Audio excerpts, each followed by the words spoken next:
Erev Tov, Teilim 92, Mizmor Shir Leyom HaShabbat, qu'on dit tous les Shabbats, plusieurs fois. Alors, Segulat Amirato. Quelle est la Segulat de dire ce Teilim? Le Alot Ligdoula, tout celui qui a envie de grandir. Alors, on peut grandir en plusieurs moyens, grandir en spiritualité, grandir à tous les niveaux. Alors, celui qui dira ce Teilim 92, avec le Teilim 94 et le Teilim 23, donc 92, 94 et 23, il méritera de grandir dans tout ce qu'il demande, bien sûr, on espère dans les bonnes choses, alors il pourra grandir en disant Teilim 92, 94 et Teilim 23. Il rajoutera le Teilim 20, 24 et 100, donc je répète, 92, 94, 23, 20, 24, 100, Ségoula pour grandir. Aussi, tous ceux qui veulent gagner la guerre, en ce moment, Am Israël, Hacharoui, Betsara, peuple juif qui est en guerre, et on veut que nos frères et que nous-mêmes nous gagnions la guerre, alors il y a une Ségoula de le dire 28 fois, 2 fois par jour, 28 fois le matin, 28 fois l'après-midi, en tout, 56 fois, ouais, et ça, c'est une Ségoula pour pouvoir gagner toutes les guerres Be'ezrat Hashem. Alors, qui a écrit ce Tehillim? Il y a plusieurs explications. D'abord, l'explication qu'on a vue, que depuis Tehillim 90, qui sait qu'il y a, depuis Tefila Levoshe, donc 90, 91, 92, pendant les 15 prochains Tehillim, qui ça, Moshe Rabbeinu, il a écrit ces Tehillim. Et c'est pour ça que c'est marqué Mizmor Shel Yom HaShabbat. D'après certains, c'est Moshe Rabbeinu qui l'a dit. D'après d'autres, qui c'est qui a écrit ce Tehillim? Adam Harishon. Adam Harishon, il a écrit ce Tehillim. À quel moment Adam Harishon, il a écrit ce Tehillim? On va voir qu'il y a deux versions. Pas deux versions, mais une discussion, à savoir quand est-ce que Adam Harishon, il a écrit ce Tehillim. D'après certains, que Adam Harishon, il a écrit ce Tehillim au moment où Akadosh Baruch Hu, il a fini la création du monde, à l'entrée du Shabbat. Alors c'est là qu'il a créé. Et d'autres, Adam Harishon, il a créé, il a composé ce Tehillim après que Caïn, il a tué Hevel. Alors, quel est le rapport entre Shabbat, Caïn, Hevel et tout ça? Pour ça, il faut comprendre en vérité qu'est-ce que ça veut dire le mot Shabbat. Est-ce que c'est quoi Mizmor Shir Leyom HaShabbat? Est-ce que le Shabbat veut dire le 7e jour? Alors, le chant que on chante le jour du Shabbat, alors si c'est le chant qu'on chante le Shabbat, alors ça peut être Adam Harishon qui l'a composé au moment où Akadosh Baruch Hu, il a fini toute la création du monde. Alors Adam Harishon, il a pu voir tout ce que Hachem il a fait. Vous imaginez, la première personne a pu voir, observer toute la création du monde dans sa perfection. C'est qui? Adam Harishon. Mizmor Shel Yom HaShabbat. Adam Harishon, il a vu le monde le 6e jour. Il manquait des animaux, il manquait de la vitalité, il manquait du repos, il manquait tout. Il manquait les 10 choses que Akadosh Baruch Hu, il a créées dans Ben Hashmashot. Il a vu tout ce qui manquait dans le monde. Et le premier qui a vu la perfection de l'humanité, c'est qui? Adam Harishon. Mizmor Shel Yom HaShabbat. D'après certains, on sait que Caïn, il a tué Hevel. Au moment où Caïn, il a tué Hevel, alors Akadosh Baruch Hu, il a dit à Caïn, Na'avana tiye ba'aretz. Tu vas être, Caïn, tu vas être errant dans la terre. Qu'est-ce que ça veut dire tu vas être errant dans la terre? Ça veut dire que Caïn, où tu vas être, la terre ne pourra pas te supporter. Caïn, il a reçu une malédiction barminan, que où est-ce que Caïn il allait? Alors, Caïn il était branlant, la terre, elle bougeait sous ses pieds. Et Caïn, il ne pouvait pas vivre. À ce moment-là, qu'est-ce que Caïn il a dit à Dieu? Caïn il a dit Gadol Avoni Mineso. Caïn il a dit c'est pas possible. Tu m'as donné une punition qui est beaucoup trop grande pour moi. je suis pas capable de supporter la Avera et la punition que tu m'as donnée. Alors, qu'est-ce qu'il a fait Caïn? C'est marqué que Caïn, il a fait tchouva. Et quand Caïn, il a fait tchouva, alors automatiquement, Akadosh Baruch Hu, il a mis Caïn seulement dans une place. Akadosh Baruch Hu, il a dit à Caïn, c'est vrai que tu vas partir, mais à la place d'errer dans le monde, tu vas être dans Eretz Nod. C'était une terre où Caïn était là-bas. Adam Arishon, il avait entendu la première prophétie que Hachem, il a donnée à Caïn, et qu'il lui a dit, Na'ovanad ti ba'aretz, tu vas être errant dans la terre, tu ne pourras jamais exister dans une place. Et après, il a vu que Caïn, il était installé dans Eretz Nod. Alors Adam Arishon est venu voir Caïn, et il lui a dit, Caïn, explique-moi, comment c'est possible que Dieu, il a changé d'avis? Hachem, il t'avait dit, Na'avanad ti ba'aretz. Maintenant, tu es présent dans une terre, la terre, elle te supporte, comment ça marche? Il a dit, Caïn à Adam, mais Caïn, Adam, j'ai fait tchouva. Il lui a dit, quoi? T'as fait teshuva? Et quand t'as fait teshuva, Kadosh Baruch Hu, il t'a pardonné. Alors il nous dit le Zohar, Kevan Shamar Caïn, Gadol Avoni Mineso, dès que Caïn il a dit Dieu, la faute, la punition est trop grande par rapport à ma faute. Je demande pardon à Kadosh Baruch Hu. Machalo à Kadosh Baruch Hu Chatzi Me'oncho. Dieu tout de suite, il a pardonné à Caïn la moitié de sa punition. Alors à ce moment-là, nous dit le Zohar, que Adam Arishon, il a dit, waouh, si juste j'avais su la force de la Teshuvah, alors moi aussi j'aurais fait Teshuvah. Donc qu'est-ce que ça veut dire Mizmor, le chant, Shir Leyom HaShabbat. Que veut dire le mot Shabbat? Shabbat ne veut pas dire le 7e jour, mais veut dire la chouve, de revenir, de faire Teshuvah. Ainsi, Behemet Rashi dans le commentaire, dans Teilim, dans Mizmor, Shiliom HaShabbat, Rashi dit qu'est-ce que ça veut dire Behemet Mizmor, Shiliom HaShabbat. Rashi donne les deux explications. Il dit ou bien l'explication du 7e jour, ou bien l'explication de la tchouv. Et dit Shomrim Oto Beshabbatot, Veu Medaber Beinyan Haolam Haba Shekulo Shabbat. David Melech de Rashi ramène de deux choses. Il dit Behemet que ça parle de Shabbat, et ça parle de quoi? Du Olam Haba. Et le Zohar, il dit, en une question de plus, ça parle de quoi? Ça parle de la Teshuvah de Kadosh Baruch Hu. Amar Adam, Vechol Zehu, Vechoze Koach HaTeshuvah. Il dit le Zohar que Adam Arishon, il a dit, waouh, incroyable, la force de la Teshuvah. Va'ani lo yadati. Et moi, j'ai pas su cette force-là. Itri le shabeach liribono. Adam Arishon a commencé à louanger le maître du ciel, ou les hodotlo, et de le louanger. Patar ve'amar mizmor sheliom ha-shabbat, tov le hodot Hashem. À combien il est bien de remercier Akadosh Baruch Hu. Qu'est-ce que ça veut dire? Tov le shabeach ve'lashev, il est bien de louanger et de refaire teshuvah, ou les itvadot lifne Akadosh Baruch Hu. Alors il dit, le Zohar, qu'est-ce que ça veut dire Tov le hodot? Alors, traduction littérale, lehodot, veut dire quoi? Remercier. Tov, il est bien, lehodot l'Hachem, de remercier Akadosh Baruch Hu.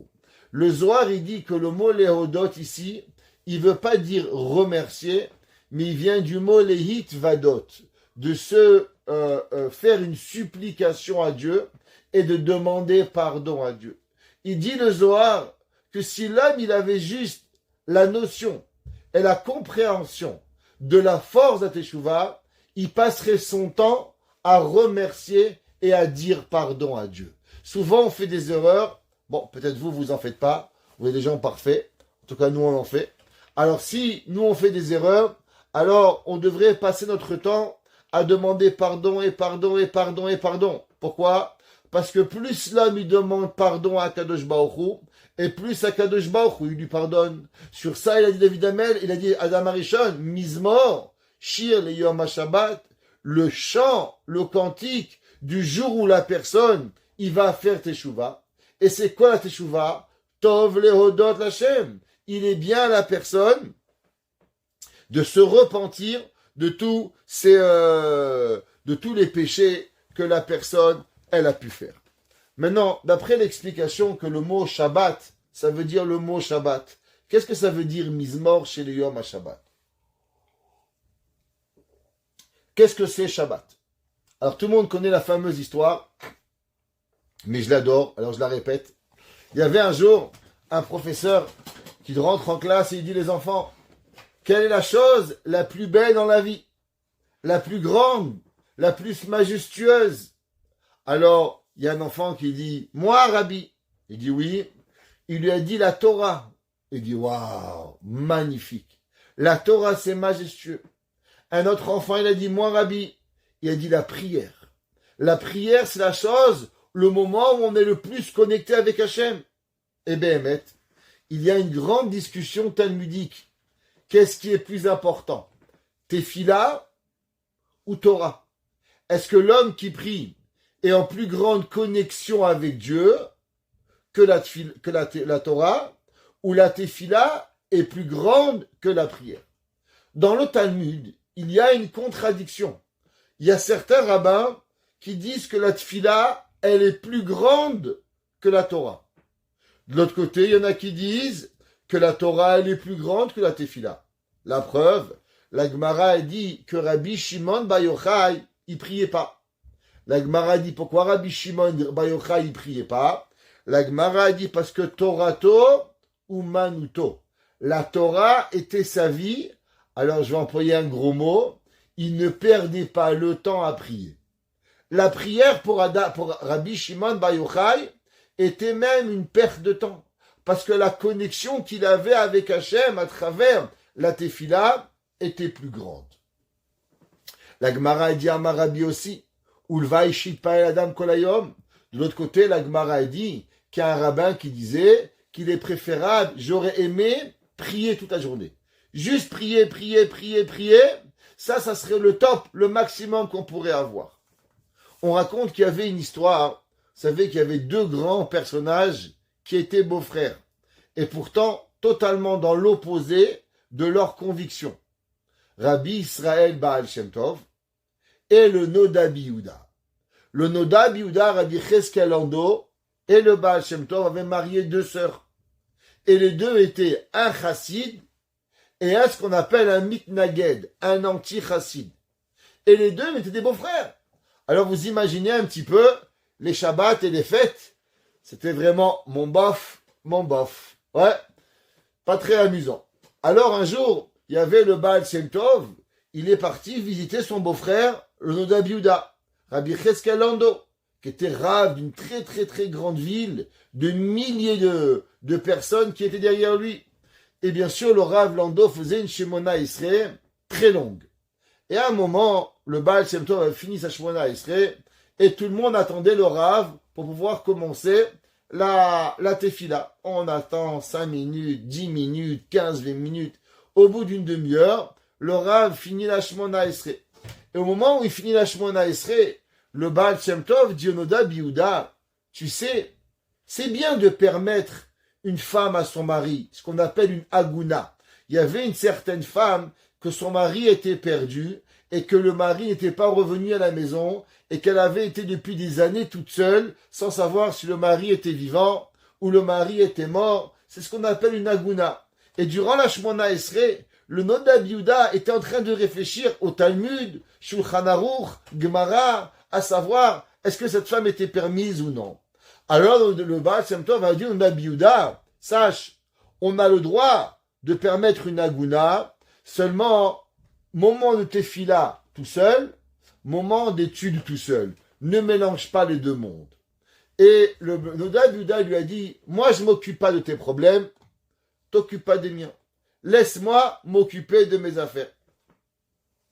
Alors, le Rabbi Yaakov Meir Scherter explique, c'est quoi la question que le Baal Shem Tov va dire au Noda Yehuda, et c'est quoi la réponse? Ça a l'air enfantin comme question, et ça a l'air encore plus enfantin la réponse. Il a dit, le Rabbi Yaakov Meir Scherter, qu'en vérité, il y a deux façons de servir Dieu. Il y a une façon qui s'appelle la façon d'être un ben, un enfant. Et il y a une façon qui s'appelle la façon d'être un Eved, un serviteur de Dieu. À Kadosh Baruch Hu, qu'est-ce qu'on dit? Avinu. il est notre Père. Donc si notre Père, nous sommes des enfants. Et de l'autre côté, on dit quoi? Malkenu. Hachem est notre roi. Si Hachem est notre roi, ça veut dire qu'on est un serviteur. Alors en vérité, il y a deux façons de servir Hachem. Avinu et Malkenu. Qu'est-ce que ça veut dire Avinu et Malkenu? Quand est-ce que nous sommes Avinu et quand est-ce que nous sommes Malkenu? La Chachamim nous explique et nous disent la Torah. C'est quoi la Torah? La Torah, c'est le plus beau cadeau que Dieu a donné à l'homme. À qui un homme, il offre son plus beau cadeau? Il n'offre pas à son serviteur. La Torah, elle est représentative du cadeau qu'un papa donne à son enfant. La plus belle des choses, un homme, il donne à son fils un héritage. Il donne pas au voisin. Alors, qu'est-ce que ça veut dire, béhémettre, d'être un avinu, être un père?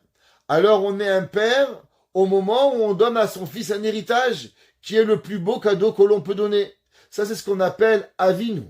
La Torah, elle est enseignée comme un fils à un père. C'est une de ces raisons qui nous est interdit de pouvoir véritablement un goy étudier la Torah. Pourquoi un goy n'a pas le droit d'étudier la Torah?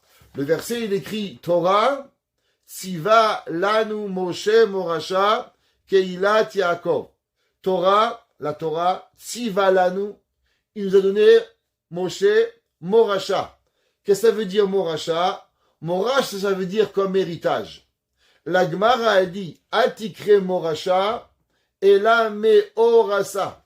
La Torah, elle est comme une fiancée au peuple juif. La Torah nous enseigne que le peuple juif, lui, on est fiancé avec Dieu, mais les nations du monde, elles sont pas fiancées à Akadosh Baruch Hu. C'est pour ça que on n'a pas le droit, les goïms, de étudier la Torah. Alors, la Torah, elle continue à nous dire que, en vérité, on est dans la Torah, elle est un cadeau que l'on a comme un père et un fils. Qu'est-ce que c'est, véritablement, la tefila? La tefila, à l'opposé, c'est quoi? La tefila, c'est une demande qu'on fait à Hachem. Qui c'est qui demande à Hachem dans la santé? C'est comme un serviteur qui demande à son roi, comme un serviteur qui demande à son maître de me donner quelque chose. Donc on a les deux bechinot. On a la bechina de banim et on a la bechina de eved, de serviteur. La Torah, un homme qui étudie la Torah, il est avec Hachem comme un enfant, comme un fils. Un homme qui prie, qu'est-ce qu'il est? Il est comme un serviteur à Hachem. C'est pour ça qu'à différents moments de la journée, on doit s'approcher à Akadosh Baruch Hu en différents moyens. Il y a des moyens où on est banimatem, un enfant à Akadosh Baruch Hu, alors on étudie la Torah, on a cette connexion. Et à un moment où on est comme un serviteur à Dieu, alors là on va prier à Akadosh Baruch Hu. Alors on a ces deux mondes, Torah et Tfila. Et c'est pour ça qu'il y a une différence et une discussion.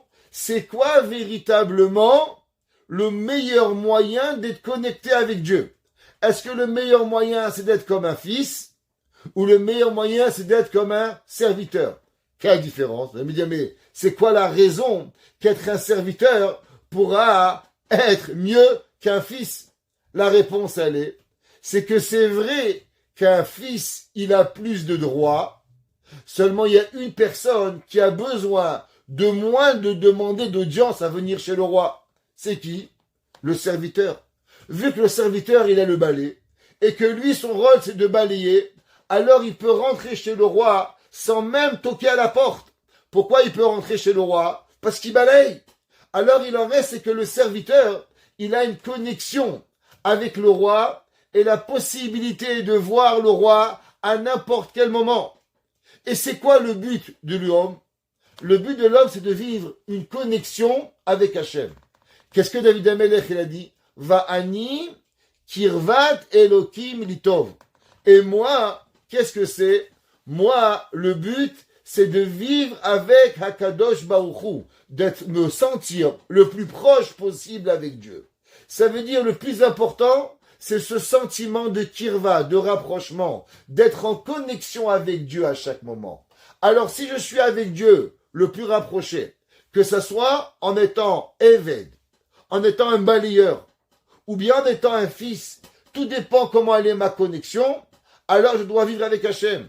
C'est pour ça que le Baal Shem Tov, il a dit au Noda Biouda, hey, tu peux pas en même temps prier et en même temps tu peux étudier. Quand tu pries, tu es seulement un serviteur, alors prie Hachem. Quand tu étudies, mais tu peux pas mélanger les mondes. C'est pour ça que le Baal Shem Tov, il a dit au Noda Biouda, pourquoi tu veux être matir une aguna, Beshat Tfila. Tfila c'est Bechinat Evel. Torah c'est Bechinat Banim. Alors on ne peut pas les mélanger ensemble.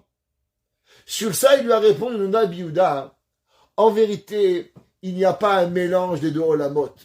L'homme, il doit vivre dans son monde comment? L'homme, il doit vivre dans son monde qui est quoi? Qui est d'essentiellement d'être proche de Dieu. Est-ce que tu es Bechinat Banim ou Bechinat Avadim? C'est pas grave. Tant et aussi longtemps que quoi? Que tu te sens proche d'Hachem, ça c'est le plus important. Et c'est pas important quel monde tu utilises. Bechinat Banim ou Bechinat Avadim. Vous savez qu'il y a la première bracha que l'on fait tous les jours. Elle s'appelle la bracha de Atachonen. On commence à tefila, Baruch Ata Hashem Magen Avraham. Après on dit Baruch Ata Hashem Mechaye Metim.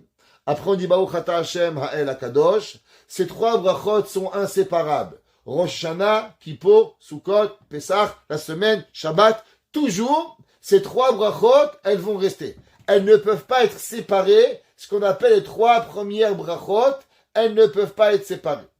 Les brachot du milieu, elles changent. À travers Rosh Hashanah, à travers Kippour, Sukkot, Shabbat, la semaine, les fêtes, elles vont changer. Durant la semaine, c'est quoi la première bracha que l'on prie? Atachonen. C'est quoi la première bracha Atachonen? Principalement de donner à l'homme l'intelligence. Alors vous savez que dans l'intelligence, elle est partagée en trois parties. C'est quoi les trois parties d'intelligence?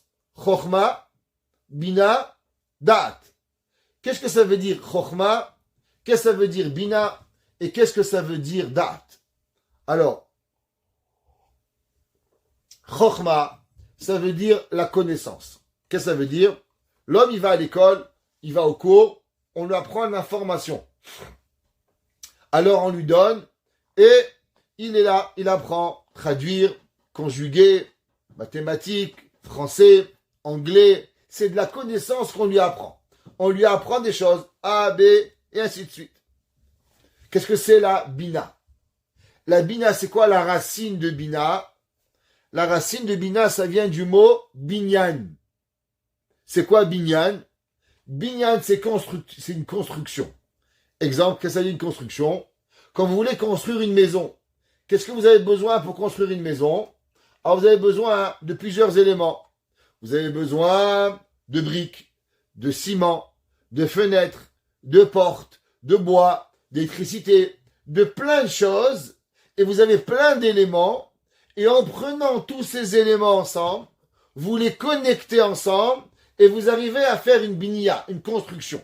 Vous voulez faire une cravate, il vous faut de la soie, il vous faut du fil, il vous faut de la doublure. Vous voulez faire une robe, il vous faut du fil, il vous faut du tissu, il vous faut des épaulettes, il vous faut des boutons, il vous faut plein de différents matériels et savoir le couper, savoir le mettre ensemble. Vous avez une robe, un pantalon, une chemise. Tout ce qui est part de binyan, de construction, alors automatiquement il a besoin de plusieurs éléments. C'est pour ça que la Torah dit qu'est-ce que c'est la bina? C'est ce qu'on appelle les havin davar mitor davar. Comprendre quelque chose de quelque chose d'autre. Ça veut dire quoi? Tu vois devant toi du fil, du tissu, des boutons. Tu dis qu'est-ce que tu fais maman? Je fais une robe. Mais quelle robe maman? Il y a du fil, du tissu et des boutons. Mon fils, t'es pas intelligent. Attends, je vais prendre les ciseaux, je vais couper, je vais coudre, je vais te faire une robe. Ça veut dire que quoi? Ça veut dire qu'avec des choses qui ont l'air anodines, on est capable. La maman, on voit des pois chiches, on voit du blé, et on voit du blé et du riz. Qu'est-ce que tu fais? Une dafina. Il n'y a pas une dafina, il y a des pois chiches et du riz. Ouais, attends. Viens, on va mettre tout ça ensemble, on va te cuisiner. C'est ce qu'on appelle une binia. Se servir de ce qu'on a pour arriver à quelque chose d'autre. C'est pour ça qu'une femme, elle s'appelle comment? Elle s'appelle aussi un binyan. Binyan adead. Ezer kenegdo. Pourquoi une femme, elle s'appelle une binya? Parce qu'un homme, il vit tout seul. Il vit dans son monde. Et maintenant, sa femme, elle vient dans son monde. Et ensemble, ils vont créer quoi? Un baït. C'est quoi un baït? C'est un endroit où deux personnes, ils vont pouvoir vivre et construire ensemble. Alors une femme, elle s'appelle binyan adead. Ça vient de ce mot binyan, une construction. Adead à tout jamais. Ça, c'est la chokhma qu'on a expliqué. Après, on a ce qu'on appelle la bina. Il y a un troisième élément. C'est quoi le troisième élément? C'est le da'at. C'est quoi le da'at? Le da'at, et là c'est un peu plus compliqué, qu'est-ce que c'est le da'at? Et c'est intéressant, c'est quand on fait la tfila, on dit atar chonen, le adam da'at, ou melamed le enosh bina, vechonenu mitecha chokhma bina vada'at. On demande à Kadosh Baruch Hu de me donner chokhma, bina et da'at, baruch ata Hashem, chonen hada'at. On dit pas chonen ha chokhma, chonen ha bina, mais on dit ata Hashem, chonen hada'at. C'est l'élément le plus important, c'est quoi? L'élément le plus important, c'est da'at. Ata chonen adam da'at, ou melamed enosh bina. Alors juste pour expliquer un petit peu qu'est-ce que c'est da'at, le Baal HaTanya, il explique dans le Tanya la chose suivante. Il dit que le da'at, c'est la connexion. Qu'est-ce que ça veut dire la connexion? La connexion, ça veut dire savoir ressentir l'autre. Et je vais expliquer. Il y a une vidéo qui est sortie, sûrement vous allez retrouver tout ça dans Torah Box, si vous allez voir, et là-bas on explique tous ces concepts. Mais c'est pas grave, aujourd'hui on fait une petite chazara. Alors qu'est-ce que ça veut dire da'at? La Torah nous dit que Adam, Yada et Chava. Adam, il a connu Chava. Qu'est-ce que ça veut dire il a connu Chava? Alors chez les goïms, ils ont compris, bon, Adam, il est parti au bar, il a rencontré là-bas Chava, il a fait un petit lechaïm, ça va Chava? Ça va Adam? On se connaît un petit peu. Mais vous devez comprendre que Adam et Chava, ils vivent dans un monde avant qu'il y ait Tserara. Akadosh Baruch Hu, il a préparé Chava avec tous les goûts de Adam, avant, avec 24 bijoux, 24 ornements, la chose la plus belle à tous les niveaux, matériels, spirituels, psychologiques, la chose la plus parfaite qui existait, la créature, à sa perfection, comme disait un jour le Rav Frankfurter, l'homme n'a été que le brouillon de la femme de la perfection. Alors il en reste, c'est que Chava était d'une perfection incroyable. La Gemara dit que Sarah Imenu, elle était tellement moche par rapport à Chava.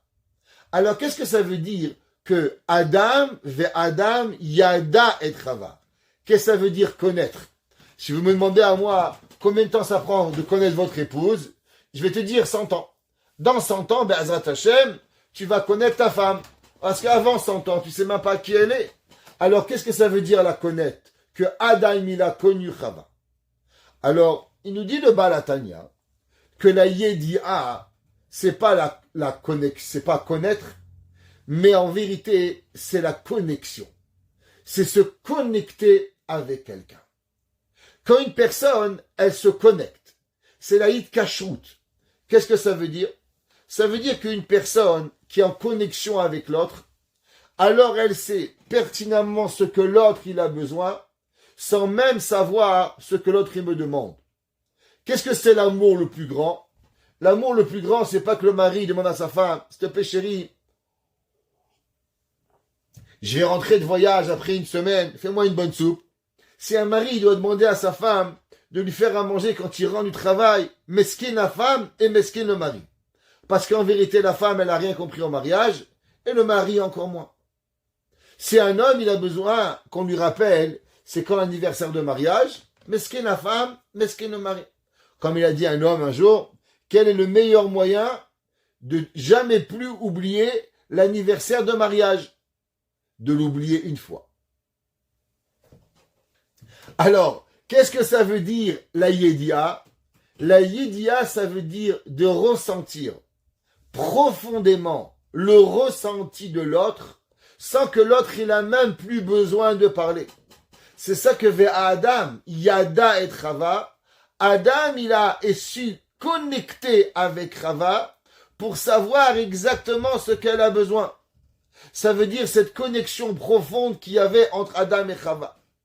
L'homme, il connaît la chokhma, il connaît la connaissance de Dieu. Il est capable de comprendre ce que la Torah, elle veut de lui. C'est quoi le shofar? C'est quoi le lulav? C'est quoi le shidur? C'est quoi Pesach? C'est quoi Sukkot? Mais vous savez, on peut connaître Sukkot, on peut connaître Rosh Hashanah, mais il y a des gens que dans 100 ans et dans 1000 ans, ils seront encore loin de comprendre de ce que ça veut dire Rosh Hashanah. Parce que encore, ils vont faire une histoire, si la grenade, elle n'est pas assez rouge, si la courge, elle n'est pas assez mielleuse, si le chazan, il a trop chanté ou pas assez chanté. Mais dis-moi, Rosh Hashanah, c'est la pastèque, c'est le melon, c'est les graines de pépins de raisin, c'est ça Rosh Hashanah, tu crois? Kippour, c'est ça Kippour? Ça veut dire que il a pu faire, il a pu avoir la sagesse, il a pu comprendre, mais la connexion avec la chose, il n'a jamais eu.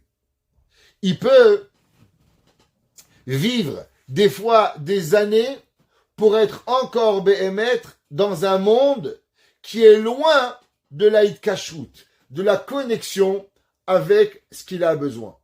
Et ça, c'est ce qu'on demande à Kadosh Baruch Hu. Baruch ata Hashem, chonen hada'at. Donne-moi l'intelligence de quoi? De savoir me connecter avec la bonne façon pour pouvoir y arriver. Ça, c'est ce qu'on demande à Kadosh Baruch Hu. Alors ça, on arrive à travers la tfila. Ça, on peut arriver à travers la Torah, à travers ce que Akadosh Baruch Hu nous donne. Alors on peut venir. Comme c'est marqué dans Tehilim, le pasuk qui dit Ish ba'ar lo yeda, ursil lo yavin etzot. Dit le Zohar, qu'est-ce que ça veut dire Ish ba'ar? Qu'est-ce que ça veut dire ba'ar? Alors le Zohar, il dit ba'ar, c'est un idiot. Il dit le Zohar littéralement, tipshim, des gens bêtes. Alors comment on établit un homme intelligent, un homme bête? Alors quoi, on doit lui passer un homme avec un IQ, à savoir combien son cerveau il est intelligent, son cerveau il est bête? Qu'est-ce que ça veut dire? Ouais. Il dit le Zohar, tipshutam, kilos kimbatora. Tu sais qu'est-ce que c'est la bêtise? La bêtise, c'est que l'homme, il n'a pas envie de connaître la Torah. Chez Ilu oskim batora, ayu yodim et darke akodesh. Parce que s'ils avaient étudié la Torah, ils auraient su les chemins de Dieu. Qu'est-ce que ça veut dire? Vous savez, en hébreu, ce mot ish ba'ar lo yeda, ursin lo yavin etzot. Qu'est-ce que c'est la traduction du mot ba'ar? Pasuk zayin, ish ba'ar lo yeda. Alors tout le monde, il se pose un petit peu la question, c'est d'où ça vient cette racine de ce mot ish ba'ar? Ouais. Alors, il y en a qui traduisent que le mot, la racine du mot ba'ar, ça vient de niv'ar midato. Un homme qui est loin de sa tête. Qu'est-ce que c'est? Il y en a qui disent que c'est be'iro. Ça vient du mot animal, ba'ar.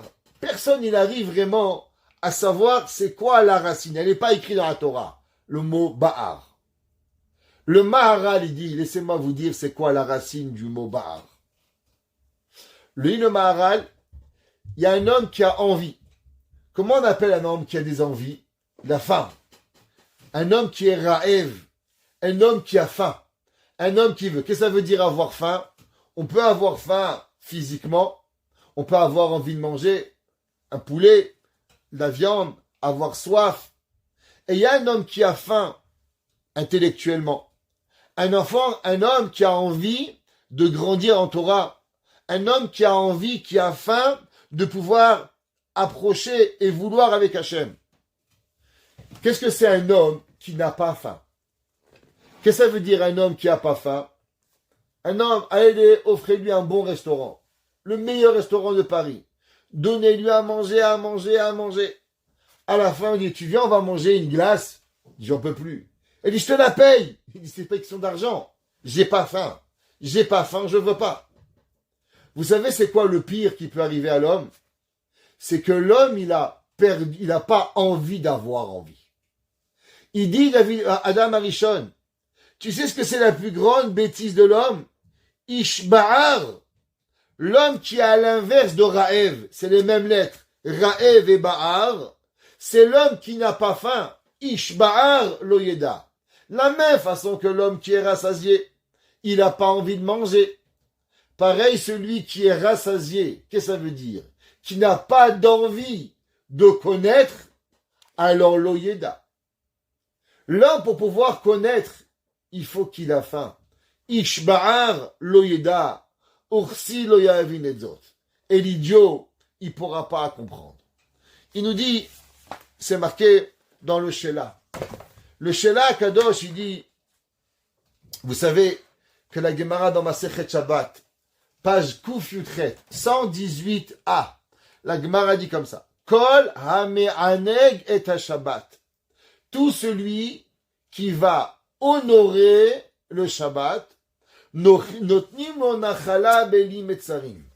on lui donne une récompense infinie. Chèque en blanc. Tu écris et ça passe. Il n'y a pas besoin de pouvoir arriver. J'ai rencontré un jour un milliardaire. Un milliardaire. Il donne des chèques, 300 millions, 200 millions. Je dis, monsieur, vous n'avez pas peur de sauter à la banque? Écoutez, il m'a dit, moi j'ai reçu une bracha du Rabbi de Tosh. Et il m'a dit, tu fais ça, je te promets que tu vas jamais aller à la banque vérifier combien tu as. Chaque fois que tu voudras faire un chèque, tu pourras le faire. Il m'a dit, ça fait 35 ans. J'ai jamais ouvert mon état de compte. Il arrive à la poubelle. Je fais des chèques. Ça passe. 35 ans. Le rat de Tosh, 100 millions, 200 millions, 300 millions. Il a donné un jour 500 millions de dollars. Vous imaginez? À l'écoute, 500 millions. Il est passé le chèque. Il m'a dit, celui qui est passé à 1 million, il a fait passer à 500 millions. C'est pareil pour moi. C'est pas moi qui paye, c'est le bon Dieu qui paye. La Gemara dit, Kol hame'aneg et ha-Shabbat. Tout celui qui va honorer le Shabbat, notnim lo nachala beni metzarim. On lui donne, sans compter, chèque à blanc. Vas-y, écris des chèques. Le Shelah Kadosh, il dit, qu'est-ce que ça veut dire, Kol hame'aneg et ha-Shabbat? Le mot et, il est supplémentaire. Normalement, on aurait dû dire Kol hame'aneg be Shabbat. Tout celui qui est enjoy, qui va faire du bien dans le Shabbat. Qu'est-ce que ça veut dire et ha-Shabbat? Alors, elle explique, c'est marqué dans les Mefarshim, qu'en vérité, vous savez, dans la vie, si on vous demanderait qu'est-ce que c'est la définition d'un juif religieux, définissez un juif religieux. Alors, il y a les talibans. Vous savez ce que les talibans? Ok? Des gens qui veulent pas ci, pas là. Vous avez les gens à l'inverse, qui sont quoi? Où il y a de la gêne, il n'y a pas de plaisir. Eux, ils s'éclatent. Les épicuristes et les épicuriens. Eux, ils s'éclatent, ils mangent, ils boivent, ils se privent de rien. Alors, quelle différence il y a entre les talibans et les épicuriens? La différence, elle est claire. Ça s'appelle une seule chose, ça s'appelle un équilibre. Trouvez l'équilibre dans tout. L'équilibre dans le manger. Demandez à n'importe quel nutritionniste, il va vous dire, le but, c'est pas d'être au régime. Vous pouvez perdre 20 kilos, mais demain matin, vous allez prendre 25 kilos. Alors, c'est quoi la vie? La vie, c'est pas de manger ce que tu veux. C'est pas d'être au régime toute ta vie. La vie, c'est trouver l'équilibre que tu as besoin. Toute ta vie, c'est quoi? C'est trouver un équilibre. L'équilibre de manger, l'équilibre de boire, l'équilibre de joie, l'équilibre de servir Hachem, l'équilibre de faire tout ce que nous avons besoin.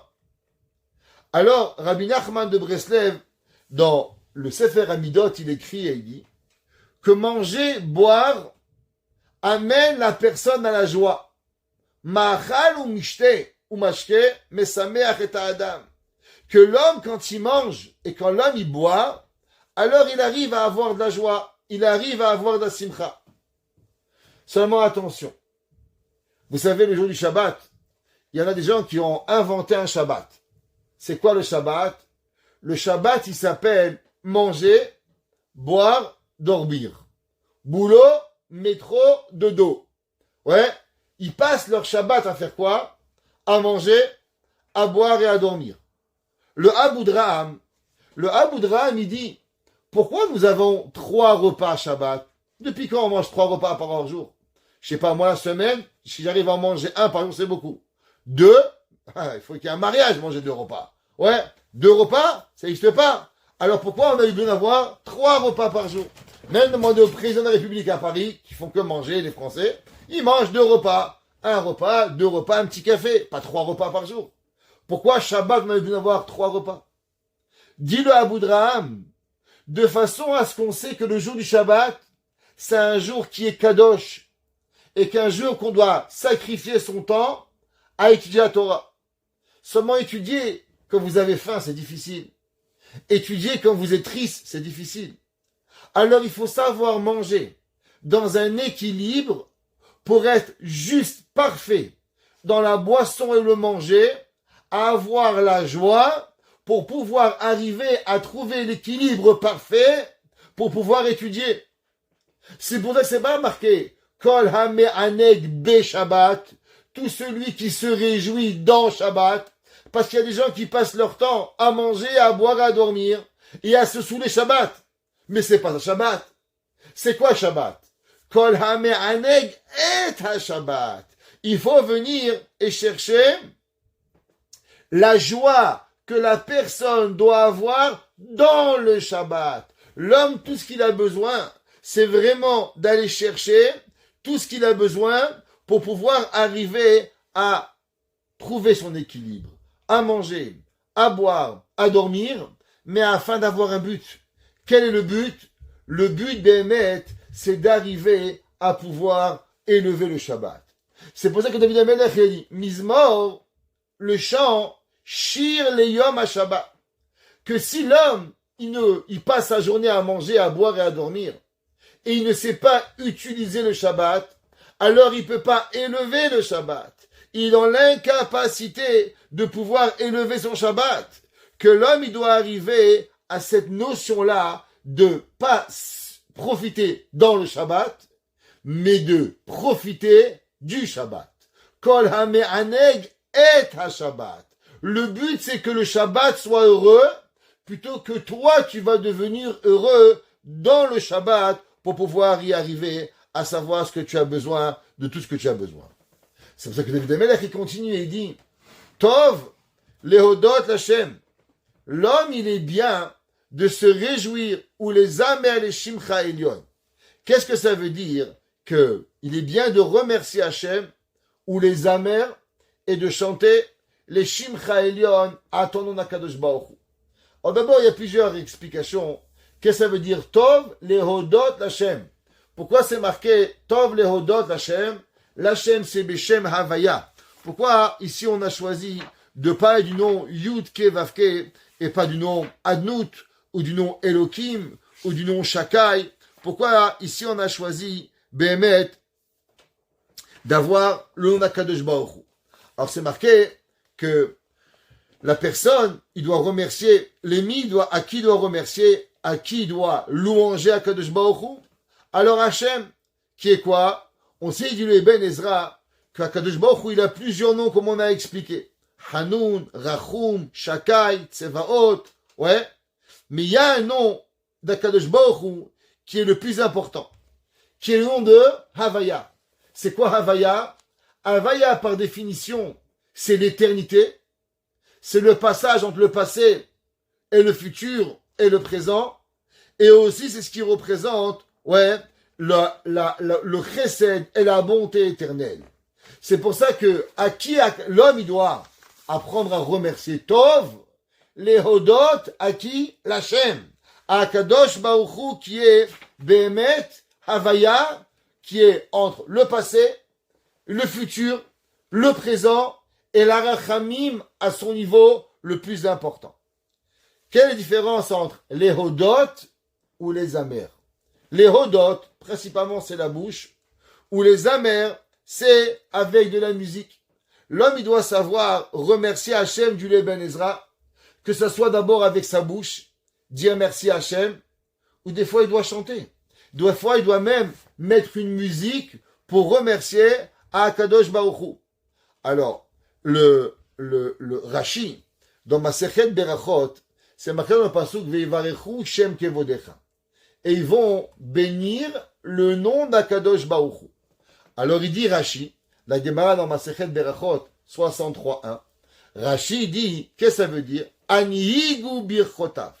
L'homme, il doit s'habituer à dire des bénédictions. Qu'est-ce que ça veut dire Tov lehodot Hashem? Quand l'homme, il s'habitue chez Akol, Adama, tous les brachot que l'on fait, alors Tov lehodot Hashem. Il est bien de t'habituer à passer ton temps à remercier Akadosh Baruch Hu.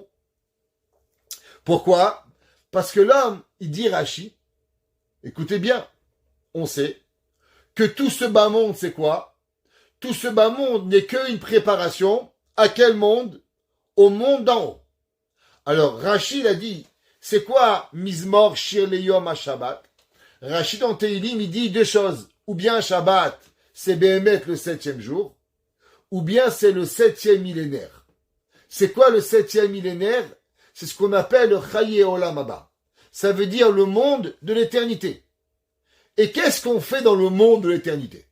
Qu'est-ce qu'on fait? Eh bien, vous savez qu'est-ce qu'on fait là-bas? On apprend la proximité avec Dieu. Maintenant, si dans ce bas monde, vous avez été égoïste, vous n'avez pensé qu'à vous, vous vous êtes suffi que de vous, eh bien malheureusement dans le monde futur, vous allez pleurer. Parce que toute votre vie, elle va être un carnage. Vous n'avez pas été habitué. Vous savez, c'est marqué, il y a une grande question qui est ramenée dans le Mirtav Meliaou, le Rav Dessler. Le Rav Dessler, il demande une question et dit, vous savez que Adam Arishon, avant la faute, il était nu. Pourquoi il était nu? Parce qu'il n'avait pas de Yetzer Hara. Comme il n'avait pas de Yetzer Hara, c'était pas important. Comme quand un chat, il se demande pas un chat pourquoi je suis pas habillé. Le singe, il ne demande pas pourquoi j'ai pas un costume. Il n'y a pas de Yetzer Hara. Un chat, un chien, une vache, un mouton, ils n'ont pas de Yetzer Hara. Donc eux, ils n'ont pas besoin d'avoir des habits. Nous, on a des Yetzer Hara. Alors on doit s'habiller. Adam Arishon, avant la faute, il était complètement déconnecté de son corps, sans aucune envie, et alors il n'y avait pas besoin d'avoir des habits. Quand on va se réveiller à la résurrection des morts, qu'est-ce qui va se passer à la résurrection des morts? Il n'y aura plus de Yetzer Hara. Ça veut dire que notre âme, elle sera au même niveau que de l'âme de Adam Arishon avant la faute. Demande le Rav Dessler, alors pourquoi on enterre les morts habillés? Puisqu'ils vont se réveiller, ils n'auront plus de Yetzer Hara. S'ils n'auront plus de Yetzer Hara, alors pourquoi ils doivent être habillés? Enterrez-les à nu. Quand ils se réveillent, de toute façon, les habits, ils n'en ont pas besoin. C'est-à-dire, si vous pensiez vendre des habits aux morts à Triatametim, c'est raté. Ils n'auront pas besoin, parce qu'ils n'auront plus de Yetzer Hara. Alors pourquoi on les enterre avec des pantalons, avec des habits, avec un linceul? Dit le Rav Dessler, erreur. C'est vrai qu'ils n'auront plus de Yetzer Hara, mais vous savez pourquoi on va continuer à fauter? On va continuer à fauter parce qu'on aura eu l'habitude de fauter. Et du fait qu'on a habitué notre corps à fauter, alors même à la résurrection des morts, notre corps va vouloir fauter sans même un Yetzer Hara. Et c'est pour ça qu'on s'enterre habillé, parce que le corps va courir vers le péché, même qu'il n'y aura plus de Yetzer Hara, parce qu'on sera habitué au péché. Alors si on peut habituer notre corps au péché, alors on peut aussi habituer notre corps à quoi? À Torah, à mitzvot, à Maasim Tovim. Parce que le corps n'est seulement une machine, que la machine, elle s'entraîne et elle est huilée à faire un travail. Adam Arishon, il dit, Tov lehodot l'Hashem, il est bien remercier Akadosh Baruch Hu. Il dit Rashi, pourquoi il faut remercier Dieu? Il dit Rashi, tu sais pourquoi? Parce que dans le monde futur, il n'y a qu'une seule chose, c'est remercier Dieu. Qu'est-ce qu'ils font les malachim du matin au soir? Kadosh, Kadosh, Kadosh, Adonai Tsevaot Melo Kol Haaretz Kevodo, Baruch Kevod Adonai Mimekomo, Nakdishach Venaritzar, Keter Itenu Lecha, Shema Israël. Il remercie Dieu. Il dit Rashi, tu sais, si maintenant tu t'habitues pas à remercier Dieu, un petit problème, c'est que dans le ciel, waouh, tu vas t'ennuyer mon frère. Pourquoi? Parce que tout le monde il va dire merci à Hachem, et toi, t'as pas habitué à dire merci. Comme tu sais pas dire merci à Hachem, c'est pas dans le monde futur que tu vas l'apprendre. Mais la différence, elle est, c'est que dans ce bas monde, vous pouvez apprendre. Mais ce bas monde, qu'est-ce qu'il a? Ce bas monde, il est combien de temps? 100 ans? 120 ans? Le monde futur, il dure combien? 300 millions de milliards d'années? Vous imaginez l'Archoma pendant 300 millions de milliards d'années d'être assis sur une chaise comme un brel, sans savoir quoi faire pendant des millions d'années? Il dit Rashi, c'est pour ça, Tov lehodot l'Hachem. Prends le temps aujourd'hui d'apprendre à remercier Hachem, ou les Hagid Baboker Chazdecha, et de remercier Akadosh Baruch Hu, parce que dans le monde futur, il n'y a que ça. Il n'y a que remercier Akadosh Baruch Hu. Kedel Yod Rigilim la Olam Haba Shekulo Aruch. Parce que toute notre vie, c'est de s'entraîner. Je vous ai raconté l'histoire qu'il y avait un jour un coureur d'élite qui avait couru aux Olympiques. Il avait fait une conférence à des jeunes enfants. Combien ils étaient entraînés à ne pas manger, à courir, à s'entraîner pendant des heures et des heures et des heures, pendant des années, pour arriver une fois 3e aux Olympiques. 10 ans d'entraînement, 10 ans, pour arriver une fois dans sa vie 3e aux Olympiques. Et il y a un garçon un jour qui lui a demandé, monsieur, vous venez d'entraîner 10 heures par jour. Vous vous êtes privé de pizza, de poutine, de frites, de steak, de tout pour pouvoir arriver une fois aux Olympiques. Est-ce que ça a valu la peine 10 ans de votre vie pour une médaille?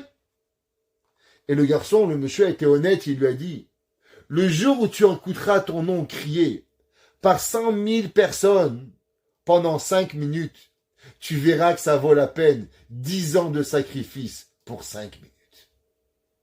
Ça veut dire l'homme, il doit savoir, toute notre vie c'est quoi? Un camp d'entraînement. Pas le camp d'entraînement de la RBC, mais le camp d'entraînement d'une seule chose, pour pouvoir être prêt à Kadosh Baruch Hu. Afim baolam hazeh, ou bekatnout, ou beme'at hasaga. Seulement l'homme, il croit qu'ici-bas, ça c'est rien. C'est quoi dire merci? Qu'est-ce que je dis? Baruch Ata Hashem, il n'y a aucune valeur. Avant, en vérité, il faut savoir que c'est énorme. Vous savez, il y a un livre qui s'appelle Ke'ayal Ta'arog. Qui a été, ce sont des accès, on raconte là-bas tout ce que le Rav Steinman y faisait. Vous savez que le Rav Steinman, il a perdu toute sa famille dans Auschwitz. Et il a été le seul survivant. Pourquoi il était survivant? Pas parce qu'il a voulu, mais parce qu'il s'est fait renvoyer d'Allemagne. Parce qu'il voulait être étudiant à la yeshiva, et ils n'ont pas voulu. Ils ont voulu l'emmener à l'armée, donc il a dû se sauver de la Lituanie, et il pleurait en partant, en disant « Ouais, c'est pas juste, moi je vais pas pouvoir rester avec mes parents. » Et Akadosh Baruch Hu l'a sauvé le seul de toute sa famille. Lui et sa femme, tout le reste, père, mère, frère, sœur, décimés, plus personne. Tac! Hitler, tous au feu. Le Rav Steinman, tous les jours, qu'est-ce qu'il faisait? Il prenait 6 fois 10 agourotes.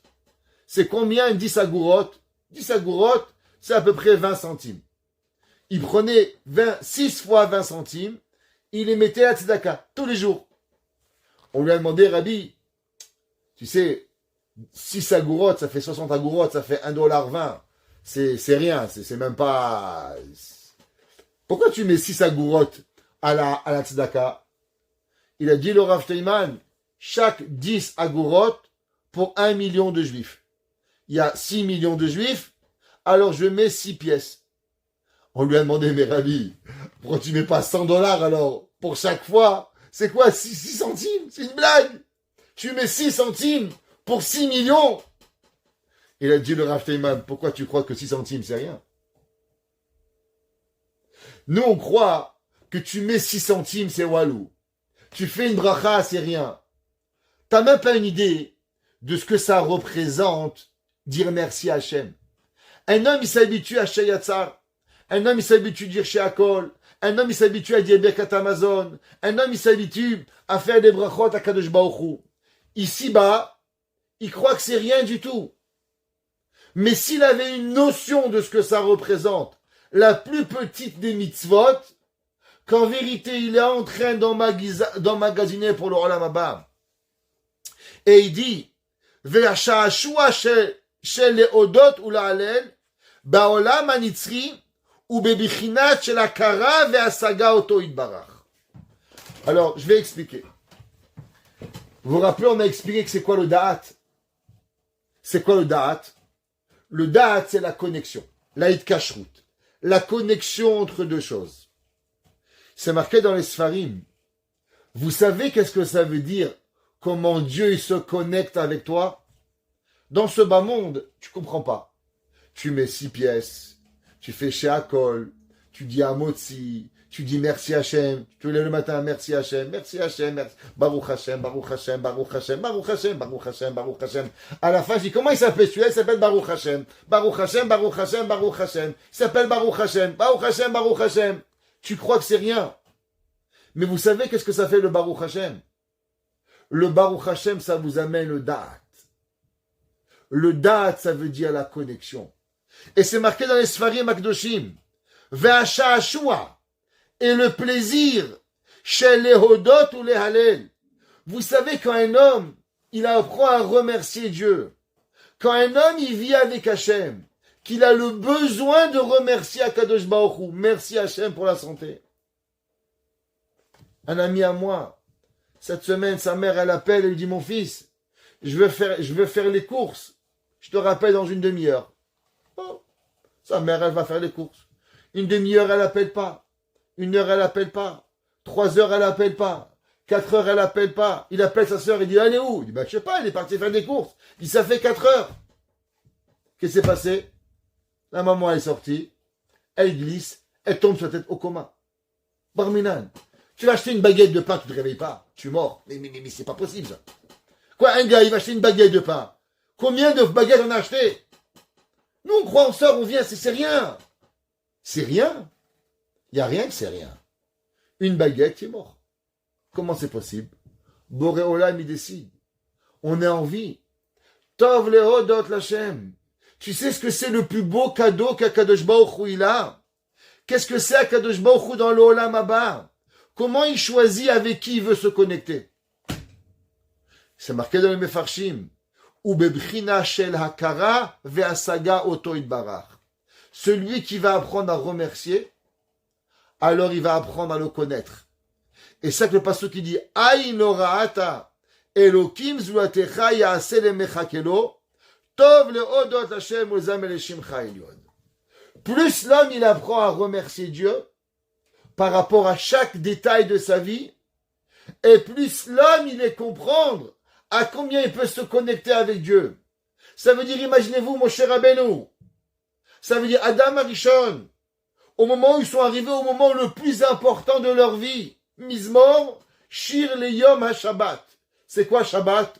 Ou bien la Tchouva, ou bien le Shabbat, le premier Shabbat de la vie, ou bien on parle de Olam Hanitzri, de la vie éternelle.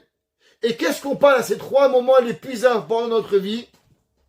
Pas à combien de mitzvot vous avez fait, pas combien vous êtes jolie et combien vous êtes belle et combien vous avez fait et combien de nous on a fait chacun de nous. Pas important. Mais à combien tu as su remercier Dieu? Tu sais quelle est ta valeur? Ta valeur, elle est valeur seulement d'une seule chose. À combien tu as connu Dieu? Comment tu connais Dieu? Tu connais Dieu à combien tu es capable de le remercier. Tu sais quand est-ce que tu as du date?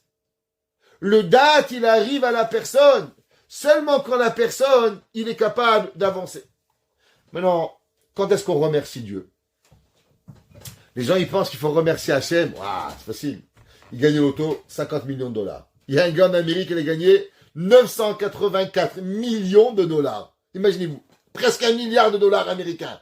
984 millions. Qu'est-ce que tu fais avec cet argent? Toute ta vie, tu dépenses 1 million, il n'y en a pas assez encore.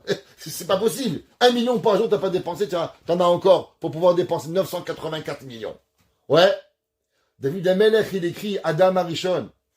Ou les Hagid, Baboker Chazdecha. Et quand l'homme, il se lève le matin, c'est quoi le matin? C'est quand tout va bien. Quand tu sais que tout est là. Alors quoi?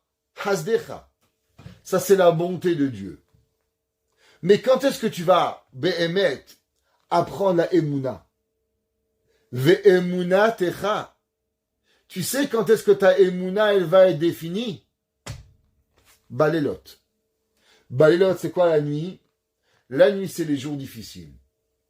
L'homme, David Amelech, Adam Arishon, Moshe Rabbeinu, tous ensemble. Ils nous ont appris une règle. Remercier Hachem, c'est pas seulement quand tout va bien. Parce que quand tout va bien, ça c'est du chesed. La plus grande bonté qu'Hachem il te fait, c'est que ça va bien. Mais ça, c'est pas le vrai remerciement. Le vrai remerciement que l'homme il a besoin, c'est au moment où la personne, elle va pouvoir voir Hachem, même dans les moments difficiles, alors l'homme il va arriver.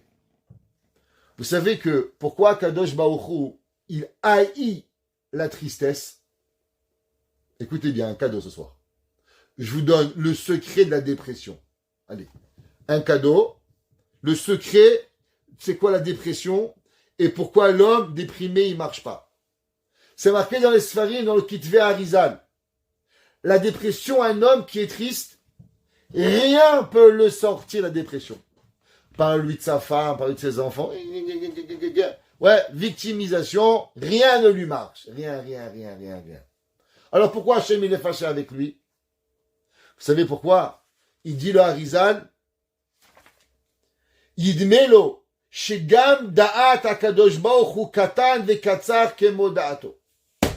Il dit le Harizal, quand tu es triste, ta tête est tellement petite que tu vois pas de solution. Et tu sais qu'est-ce qui arrive? C'est que tu commences même à croire que Dieu, il n'a pas de solution pour toi. C'est que tu commences à penser que même Akadosh Baruch Hu, ouais, en vérité, il n'est pas capable. Parce que l'homme en dépression, c'est quoi? C'est l'homme qui a perdu ses moyens et qui se sent plus capable de pouvoir grandir. C'est quoi l'homme qui est dans le summum à l'antidépression? C'est quoi le meilleur antidépresseur? Avoir des projets. Celui qui a un projet, il n'a pas de dépression. Celui qui n'a pas de projet, qu'il est tel qu'il est, il a envie, il vit sa dépression. Et Barminan, Dieu est aussi en dépression avec lui. Pourquoi? Parce qu'il croit qu'Akadosh Baruch Hu, il peut rien faire. Et qu'est-ce que c'est le meilleur antidépresseur? Le meilleur antidépresseur, c'est une chose. Ve'emunatra. Si tu as la emuna Hachem, alors même Balelot, même quand c'est la noirceur, même quand tu es dans la dépression totale, Akadosh Baruch Hu, il va te sauver. Parce qu'en vérité, ce qui sauve l'homme de tout, ouais, alors c'est la emuna qui arrive à Akadosh Baruch Hu. Et ça, c'est quoi? C'est ce qu'on appelle le bitoul. Vous savez quoi le bitoul? Il est tard, mais je prends encore 1 minute. Le bitoul, c'est un seul mot. Lâcher le volant. Il y a des gens qui veulent tout contrôler. Ils veulent contrôler le mari, ils veulent contrôler le travail, ils veulent contrôler le bon Dieu, ils veulent contrôler le monde, ils veulent tout contrôler. Quand tu veux tout contrôler, à la fin, ça devient difficile. Parce qu'il faut contrôler tellement de personnes, c'est qu'à la fin, tu n'es plus capable de rien. Mais l'homme, s'il arrive, Behemet, à tout lâcher, si l'homme, il arrive, Ve'emunat Chabalelot, à lâcher prise, lâchez ce que vous avez, soyez à la Emunat de Kadosh Baruch Hu total, alors à Kadosh Baruch Hu, il est capable de tout. C'est pour ça que c'est marqué le pasuk, Ve'i Yadav Emuna, et que l'homme, ses mains, elles deviennent Emuna, Ad Bo Hashemesh. Ça veut dire quoi? Que pour pouvoir refroidir Amalek. C'est quoi Amalek? Amalek, c'est Asher Kacha, celui qui nous refroidit. celui qui nous fait montrer nos difficultés, celui qui arrive à 100% à nous donner les plus grandes difficultés de la vie. Comment on combat Amalek? Yada vemuna. Tes mains, à la place de vouloir toucher le volant et avoir le contrôle, tu les lâches. Yada vemuna. Tu sais qu'est-ce que sont tes mains? Confiance en Dieu. Quand tes mains, elles ont de la confiance et qu'elles arrêtent de contrôler, alors il y en a bien un qu'il faut qu'il prenne le volant. Et celui-là, c'est quoi? C'est Akadosh Baruch Hu. C'est pour ça que c'est marqué. Tov leodot Hashem. Ulzam elishim chaylion. Lehagid baboker chazdecha. Mais tu sais, c'est quand que tu vas la tester. Ve'emunatcha balelot. Quand tu as la emuna la nuit, alors tu es en connexion avec Hashem dans le date. Alors, Béhémet, la personne, il connaît Hashem. Alors, il sait qu'Hachem, il est capable de tout. Alors, quand tu sais qu'Hachem, il est capable de tout, alors automatiquement, tu arrêtes la dépression. Tu te rapproches qu'Hachem, il est là. Et que l'homme, il peut arriver, Béhémet, à pouvoir vivre en connexion permanente avec Kadosh Baruch. Baruch Hanai Leolam. Amen ve Amen.